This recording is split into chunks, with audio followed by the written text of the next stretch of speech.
तो इलेक्ट्रोस्टैटिक्स में अब हम 2 पॉइंट चार्जेस की पोटेंशियल एनर्जी पढ़ेंगे। तो पोटेंशियल एनर्जी हम कैसे डिफाइन करते हैं ये देख लें। पोटेंशियल एनर्जी डिफाइन करने से पहले हम change in potential energy define करेंगे। चेंज इन पोटेंशियल एनर्जी, तो दो डेफिनेशन मैं यहाँ पे दूंगा, इक्विवेलेंट डेफिनेशन है दोनों। फर्स्ट ये change in potential energy, it is the work done by external force, it is the work done by the external force या forces in slowly moving the system, in slowly moving the system against the internal conservative forces, against the internal conservative forces। तो हमने एक definition इस तरह से दिया कि it is the work done by the external forces in slowly moving the system against the internal conservative forces. Clear है ये? और ये कई बार ग्रेविटेशन में भी डेफिनेशन आ चुकी है, ठीक है। उसके बाद अब दूसरी डेफिनेशन, ऑल्टरनेट डेफिनेशन क्या है इसकी? Change in potential energy, it is equal to work done, it is equal to work done by the conservative forces, पर वो internal होने चाहिए सिस्टम के, conservative forces। it is equal to negative, it is equal to negative of work done by the internal conservative forces, negative of work done by the internal conservative forces। Clear है? तो इस तरह से हम change in potential energy define करते हैं, ठीक है। अब जल्दी से देख लें, हम ग्रेविटेशन में भी देख चुके हैं, इसलिए थोड़ा फास्ट देख लें। सपोज करो एक चार्ज Q1 है और एक चार्ज Q2 है। इनिशियली इनके बीच के डिस्टेंस R1 है, ठीक है। एक को फिक्स रखें और दूसरे को मूव करें। मान लो फाइनल डिस्टेंस इनके बीच में कितना हो गया? R2। इसको हम फिक्स रख रहे हैं और इसको हम मूव करा रहे हैं। वो इतना इंपॉर्टेंट नहीं है जितना इंपॉर्टेंट ये है कि इनिशियल सेपरेशन इनके बीच में R1 है और फाइनल सेपरेशन इनके बीच में कितना है? R2। ये बात क्लियर हो रही है? ठीक है। तो जिसको हमने फिक्स रखा है उस पर तो कोई वर्क डन होना नहीं है क्योंकि उसका कोई डिस्प्लेसमेंट है नहीं। मैं फर्स्ट डेफिनेशन के अकॉर्डिंग इसको निकाल रहा हूं क्योंकि सेकंड डेफिनेशन के अकॉर्डिंग मैं इसको कई बार कर चुका हूं, कई जगह पे बता चुका हूं। तो फर्स्ट डेफिनेशन के अकॉर्डिंग अगर मैं वर्क डन निकालूं तो इनिशियल सेपरेशन दोनों के बीच में R1 है, फाइनल सेपरेशन दोनों के बीच में R2 है। मान लेते हैं इंटरमीडिएट सेपरेशन बीच में एक वेरिएबल सेपरेशन R मान लेते हैं, ठीक है। यहाँ पे इस पे इंटरनल कंजर्वेटिव फोर्स लग रहा है, कूलम फोर्स इंटरनल है क्योंकि सिस्टम हम Q1 और Q2 दोनों को लेंगे। अकेले Q1 की पोटेंशियल एनर्जी डिफाइन नहीं होगी, अकेले Q2 की पोटेंशियल एनर्जी डिफाइन नहीं होगी। Potential energy Q1 Q2 system की डिफाइन होगी, ठीक है। तो ये Q1 और Q2 के बीच में एक वेरिएबल सेपरेशन हमने क्या कंसीडर किया? R। उस वक्त ये कंजर्वेटिव फोर्स लग रहा है, इस पे कौन लगा रहा है? Q1 लगा रहा है। मैंने दोनों चार्जेस पॉजिटिव लिए हैं इसलिए रिपल्सिव फोर्सेस इस डायरेक्शन में आ गए। आ रही बात समझ में? ठीक है। और फर्स्ट डेफिनेशन के अकॉर्डिंग अगर करोगे तो स्लोली मूव करना है तो इस पे नेट फोर्स कितना होना चाहिए? 0। स्लोली मूव करने का मतलब वेलोसिटी निग्लिजिबल है और बढ़ भी नहीं रही है, यानी एक्सेलरेशन 0 है, तो एक एक्सटर्नल फोर्स चाहिए होगा। इस कूलम फोर्स को बैलेंस करने के लिए एक एक्सटर्नल फोर्स चाहिए होगा, ठीक है। तो एक्सटर्नल फोर्स इसके ऑपोजिट है तो मैग्नीट्यूड में सेम होगा। तो एक्सटर्नल फोर्सेस का जो मैग्नीट्यूड है वो क्या आएगा? कूलम फोर्स के इक्वल आएगा। हालांकि डायरेक्शन ऑपोजिट है, ये तो तुम्हें दिख ही रहा है। तो एक्सटर्नल फोर्सेस का मैग्नीट्यूड क्या आएगा? Fc के बराबर, कूलम फोर्स के बराबर। कूलम फोर्स होता है क्या है? 1 upon 4 pi epsilon not Q1 Q2 upon R square. मैंने दोनों पॉजिटिव लिया है इसलिए यहाँ पे मॉड लगाने की जरूरत नहीं है। क्लियर है ये? तो ये एक्सटर्नल फोर्स आ गया। अब मुझे क्या करना है, इस एक्सटर्नल फोर्स के लिए वर्क डन निकालना। तो initial separation R1, final separation R2, intermediate separation R है। तो एक डिस्प्लेसमेंट हमने छोटा सा dr मान लिया, डिफरेंशियल डिस्प्लेसमेंट। तो डिफरेंशियल डिस्प्लेसमेंट dr क्यों लिया? डिफरेंशियल डिस्प्लेसमेंट dr मैंने इसलिए लिया क्योंकि फोर्स जो है वो r पे डिपेंड करता है, वेरिएबल है, इसलिए पहले डिफरेंशियल डिस्प्लेसमेंट के लिए वर्क डन निकालेंगे और फिर इंटीग्रेट करके टोटल वर्क डन निकाल लेंगे। तो क्या वर्क डन आया एक्सटर्नल फोर्स का? एक्सटर्नल फोर्स का वर्क डन आया Fex इंटू dr, बाहर माइनस साइन लगा दें। बाहर माइनस साइन क्यों लगा दिया? क्योंकि एक्सटर्नल फोर्स और डिस्प्लेसमेंट ऑपोजिट डायरेक्शन में, ठीक है।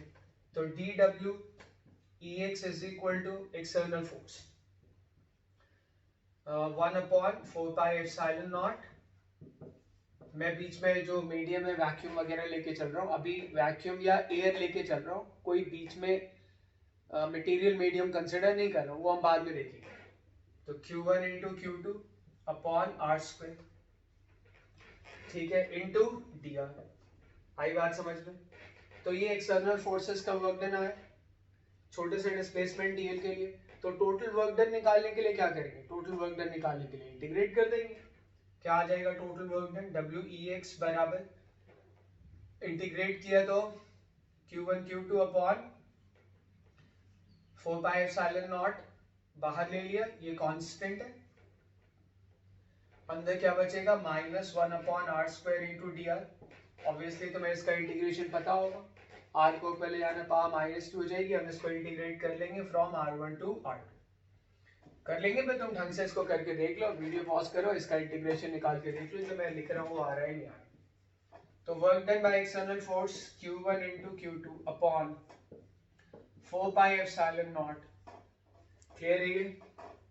4 पाई एप्सिलॉन नॉट, और ये क्या है? -1 अपॉन R स्क्वायर। तो -1 अपॉन R स्क्वायर का इंटीग्रल क्या होगा? -1 अपॉन R स्क्वायर का इंटीग्रल आ जाएगा 1 upon R from R1 to R2। बात क्लियर है? तो अब एक्सटर्नल फोर्सेस का वर्क डन लिमिट रखना है बस, Q1 into Q2 4 pi epsilon not 1 upon R2 minus 1 upon R1। मैंने उसमें लिमिट रख दिया। आई बात समझ में? हो रहा है पॉइंट क्लियर? ठीक है। अच्छा, तो चेंज इन पोटेंशियल एनर्जी क्या होता है? It is work done by the external force and slowly moving the system. तो चेंज इन पोटेंशियल एनर्जी आ गया, delta U is equal to work done by external forces. Delta U is equal to work done by external forces. हो रहा है point clear? Delta U का मतलब final potential energy minus initial potential energy. What is final potential energy? Final potential energy is when the separation is R2। इसी को तो हम final कह रहे हैं, जब सेपरेशन कितना है? R2 minus initial potential energy. Initial किसको कह रहे हैं? जब इनके बीच का सेपरेशन कितना है? R1, UR1।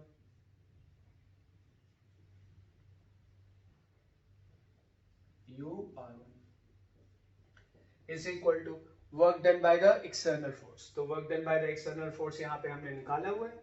क्या है work done by the external force?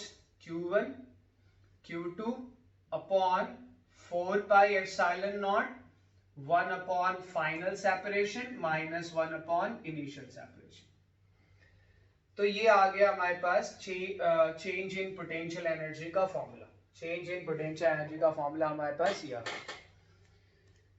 Potential energy when the separation is R2 minus potential energy when the separation is R1 is equal to Q1 into Q2 upon 4 pi epsilon naught 1 upon R2 minus 1 upon R1। Clear है ये?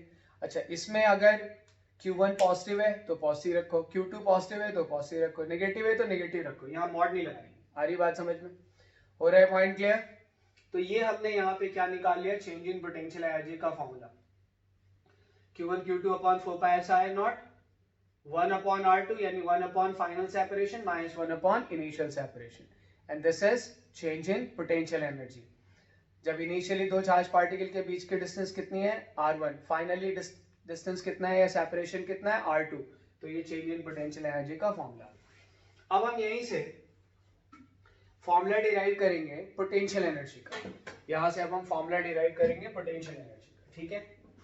देखो change in potential energy निकाल लिया, अब हम यहां से potential energy का फॉर्मूला डिराइव करेंगे। पोटेंशियल एनर्जी, तो पोटेंशियल एनर्जी हम कैसे डिफाइन करेंगे, इसकी मैं एक ही डेफिनेशन दे रहा हूं अभी यहाँ पे। Potential energy it is defined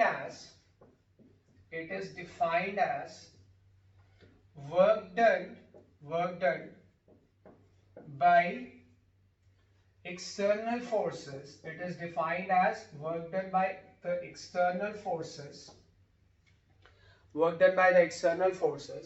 against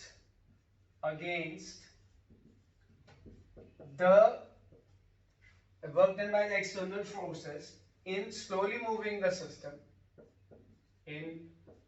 slowly moving the system against the internal conservative forces. मैं यहाँ पे internal लिख नहीं रहा हूं, पर मैं बोल रहा हूं internal conservative forces। आई बात समझ में? It is defined as work done by the external forces slowly moving the system against the conservative forces from initial separation infinity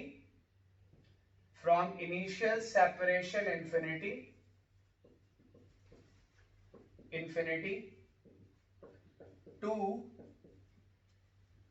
final separation r, some distance r, ठीक है। तो दो charge particle अगर r distance पे हैं, दो charge particle अगर r distance पे हैं, बात सुनो ध्यान से, दो चार्ज पार्टिकल अगर r डिस्टेंस पे हैं तो उनकी पोटेंशियल एनर्जी कैसे डिफाइन करेंगे? उनकी पोटेंशियल एनर्जी हम ऐसे डिफाइन करेंगे कि हम कहेंगे कि उन दोनों चार्ज पार्टिकल के बीच में इनिशियली कितना सेपरेशन था, इंफिनिटी, और फाइनली हम उनको कितने डिस्टेंस पे लेके आए हैं, r। यानी इनिशियली उन दोनों चार्ज पार्टिकल के बीच की डिस्टेंस कितनी थी, इंफिनिटी, इनिशियल सेपरेशन इंफिनिटी, और फाइनली उनके बीच की डिस्टेंस हम कितनी कर रहे हैं, r। मैं फिर से रिपीट कर रहा हूं, अगर दो चार्ज पार्टिकल के बीच में डिस्टेंस r है और मुझे उसकी पोटेंशियल एनर्जी निकालनी है सिस्टम की, टू चार्ज पार्टिकल सिस्टम की अगर मुझे पोटेंशियल एनर्जी निकालनी है तो मैं क्या करूंगा, मान लूंगा कि इनिशियली उनके बीच में सेपरेशन r है, इनिशियल सेपरेशन r से फाइनल जब दो चार्ज पार्टिकल के बीच की डिस्टेंस r है और मुझे उस वक्त अगर पोटेंशियल एनर्जी निकालनी है तो मैं क्या करूंगा, मैं मान लूंगा कि उनके बीच का इनिशियल सेपरेशन इंफिनिटी है, और वहां से हम उसको इनफाइनाइट सेपरेशन से हम कितने सेपरेशन पे लेके आ रहे हैं, r पे। इनफाइनाइट सेपरेशन से कितने सेपरेशन पे लेके आ रहे हैं, r पे। क्लियर है ये? तो इनफाइनाइट सेपरेशन है दोनों के बीच में, फाइनल सेपरेशन r है, तो इंफिनिटी से r तक आने में एक्सटर्नल फोर्स को स्लोली लाने में एक्सटर्नल फोर्स को जो वर्क करना पड़ेगा against the internal conservative force, that is potential energy. Clear है ये? इसमें एक अजम्पशन होता है, assuming that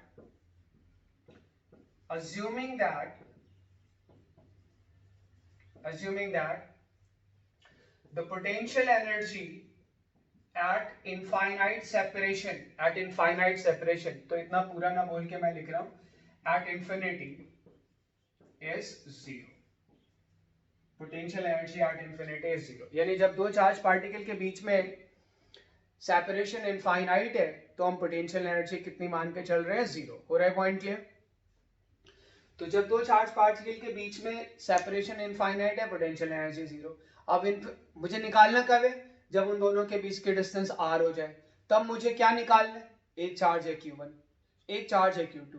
मुझे q1 q2 सिस्टम की पोटेंशियल एनर्जी निकालनी है जब उनके बीच का सेपरेशन कितना हो जाता है, r। क्लियर है? कैसे निकालेंगे? हम मान लेंगे कि दोनों के बीच में इनिशियल डिस्टेंस कितनी है, इनफाइनाइट, फाइनल डिस्टेंस कितना है, r।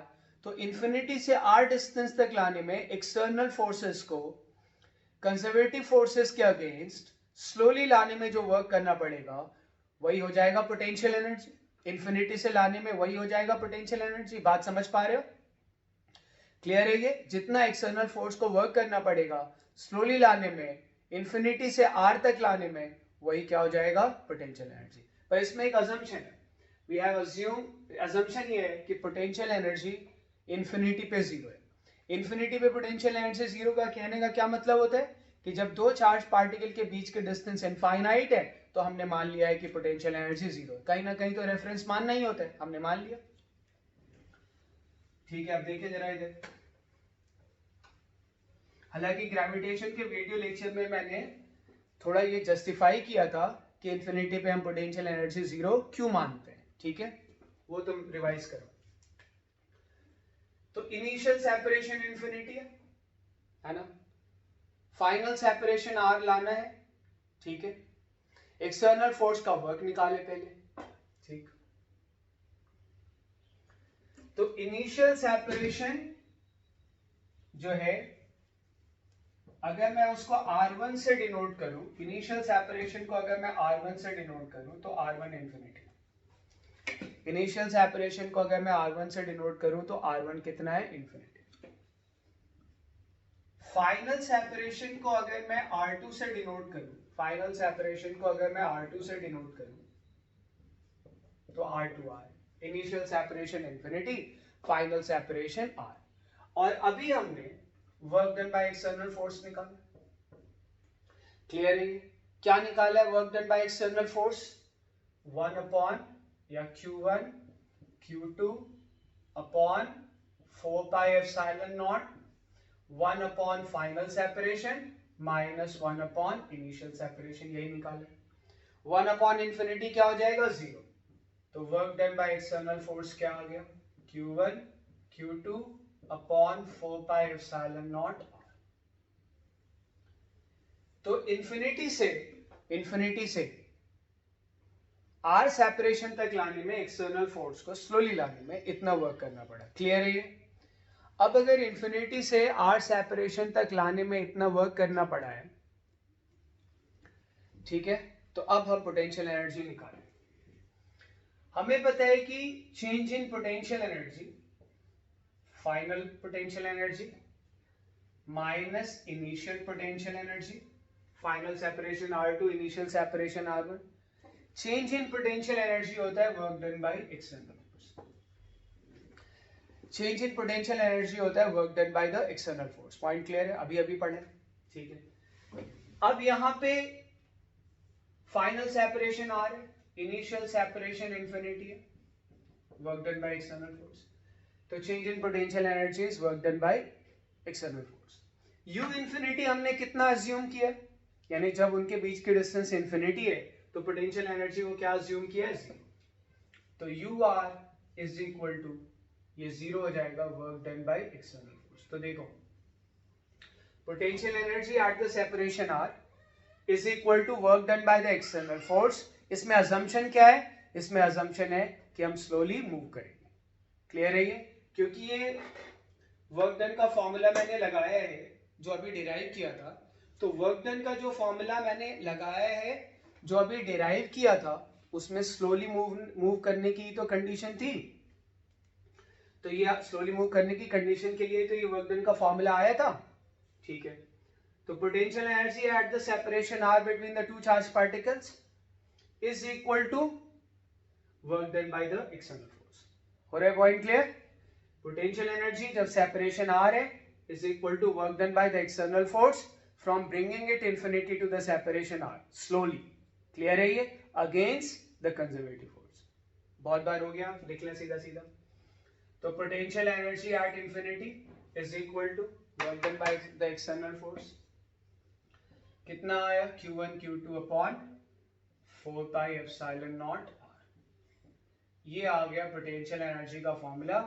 अगर दो चार्ज पार्टिकल के बीच के डिस्टेंस, अगर दो चार्ज पार्टिकल के बीच के डिस्टेंस है ना R है, अगर दो चार्ज पार्टिकल के बीच के डिस्टेंस R है तो ये पोटेंशियल एनर्जी का फॉर्मूला। इसमें असम्पशन है जिसको मैंने कई बार बता दिया, लिखा भी है, तो तुम नोट्स बना लेना। ठीक है, अच्छा, अब जरा ध्यान से देखो, इसमें मॉड वगैरह नहीं लगाएंगे। अगर Q1 Q2 दोनों पॉजिटिव है तो पोटेंशियल एनर्जी पॉजिटिव आ जाएगी। अगर Q1 Q2 दोनों नेगेटिव है तो negative into negative positive, potential energy फिर भी पॉजिटिव आ जाएगी। पर अगर एक पॉजिटिव और एक नेगेटिव है तो एक पॉजिटिव एक नेगेटिव है तो पोटेंशियल एनर्जी क्या आ जाएगी? नेगेटिव। ठीक है, तो अगर Q1 Q2 दोनों पॉजिटिव है तो पोटेंशियल एनर्जी क्या आ जाएगी? पॉजिटिव आ जाएगी, पॉजिटिव। इसका मतलब क्या, जरा देखिए, दोनों अगर चार्ज पार्टिकल पॉजिटिव है तो पोटेंशियल एनर्जी पॉजिटिव क्यों आ रही है? देखिए जरा समझे, इंफिनिटी से ला रहे to the separation R, infinity से टू द सेपरेशन आर लेके आ रहे हैं, और मैं कह रहा हूं कि अगर दोनों चार्ज पार्टिकल पॉजिटिव है तो पोटेंशियल एनर्जी क्या आ जाएगी? पॉजिटिव। हो रहा है क्लियर? आ रही बात समझ में? देखो स्लोली लाना है, स्लोली लाना है, स्लोली लेके आ रहे हैं। ये कंजर्वेटिव फोर्स जो कि ऑपोजिट डायरेक्शन में लग रहा है, ये इंटरनल कंजर्वेटिव फोर्स है, कूलम फोर्स है, जो Q1 Q2 पे लगाएगा, ये इधर लगेगा। रिपल्सिव अगर दोनों पॉजिटिव है तो। आया समझ में? स्लोली लाने के लिए एक्सटर्नल फोर्स को इधर लगना पड़ेगा, लगना पड़ेगा। ला भी इंफिनिटी से ला रहे ना, उधर से ला रहे, इंफिनिटी से इधर ला रहे, एक्सटर्नल फोर्स भी इधर ही लग रहा है, डिस्प्लेसमेंट भी इधर ही हो रहा है। तो क्लियरली तुम देखो, एक्सटर्नल फोर्स भी इधर ही लग रहा है, इंफिनिटी से ला रहे हैं, इंफिनिटी से ला रहे हैं, दूर से ला रहे हैं, इधर ला रहे हैं, इंफिनिटी से पास ला रहे हैं, एक्सटर्नल फोर्स भी इसी डायरेक्शन में, इसी डायरेक्शन में, Q2 इंफिनिटी पे, उधर से इधर ला रहे हैं। तो Q2 को जब इधर ला रहे हैं इंफिनिटी से, तो एक्सटर्नल फोर्स इधर है, डिस्प्लेसमेंट भी इधर ही। तो जो एक्सटर्नल फोर्स वर्क कर रहा है ना, एक्सटर्नल फोर्स पॉजिटिव वर्क कर रहा है, एक्सटर्नल फोर्स क्या कर रहा है? पॉजिटिव वर्क कर रहा है। और अगर एक्सटर्नल फोर्स पॉजिटिव वर्क कर रहा है तो वो कहां जाएगा? सारे कंजर्वेटिव फोर्सेस हैं इन्वॉल्व यहाँ पे। जो कूलम फोर्स होता है, जो इलेक्ट्रिक फोर्स होता है, वो कंजर्वेटिव फोर्स होता है। तो एक्सटर्नल फोर्स पॉजिटिव वर्क कर रहा है।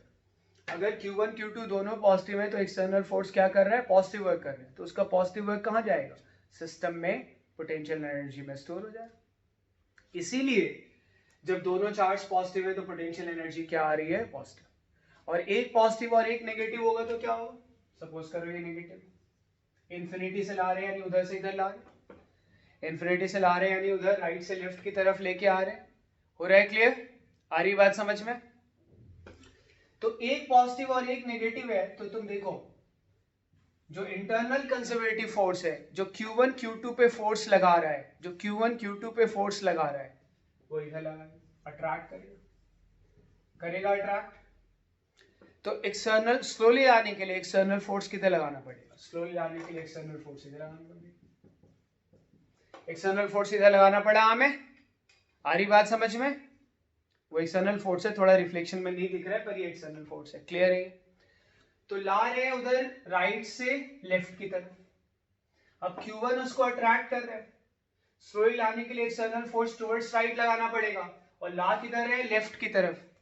तो एक्सटर्नल फोर्स जो है, जो एक्सटर्नल फोर्स है ना, वो उधर लग रहा है राइट की तरफ, और ला किधर है? डिस्प्लेसमेंट किधर हो रहा है? लेफ्ट की तरफ, लेफ्ट की तरफ ही तो हो रहा है। तो एक्सटर्नल फोर्स का वर्क डन क्या हुआ? नेगेटिव। अब एक्सटर्नल फोर्स का वर्क डन नेगेटिव होगा तो क्या होगा भाई? वर्क डन नेगेटिव हो रहा है, यानी अगर थर्मोडायनेमिक्स पढ़ा है ना हमने, एक्सटर्नल फोर्स का वर्क डन नेगेटिव हो रहा है, यानी दरअसल एक्सटर्नल एजेंट पे वर्क हो रहा है। एक्सटर्नल फोर्स का वर्क डन नेगेटिव हो रहा है तो दरअसल एक्सटर्नल एजेंट पे वर्क हो रहा है, और एक्सटर्नल एजेंट पे वर्क हो रहा है तो कहां से हो रहा है? जो सिस्टम की पोटेंशियल एनर्जी है वही तो उसको वर्क दे रही होगी। यानी सिस्टम की पोटेंशियल एनर्जी अगर उसको वर्क दे रही है तो सिस्टम की पोटेंशियल एनर्जी कम हो रही होगी। क्लियर है ये? तो ये सब एक्सटर्नल फोर्स का वर्क डन नेगेटिव है, यानी एक्सटर्नल फोर्स पे वर्क हो रहा है, और अगर एक्सटर्नल फोर्स पे वर्क हो रहा है तो वर्क कहीं से तो आएगा। कौन देगा? सिस्टम देगा। एक्सटर्नल पे अगर वर्क हो रहा है तो एक्सटर्नल पे कौन वर्क करेगा? सिस्टम करेगा। सिस्टम वर्क करेगा तो उसकी एनर्जी कम हो जाएगी, यानी उसकी पोटेंशियल एनर्जी घट जाएगी। हो रहा है पॉइंट क्लियर? आ रही बात समझ में? इसीलिए अगर दोनों चार्जेस पॉजिटिव हैं तो पोटेंशियल एनर्जी पॉजिटिव आएगी, दोनों चार्जेस नेगेटिव हैं तो पोटेंशियल एनर्जी नेगेटिव आएगी। तो ये मैंने पोटेंशियल एनर्जी बेसिक पढ़ाया है, ठीक है।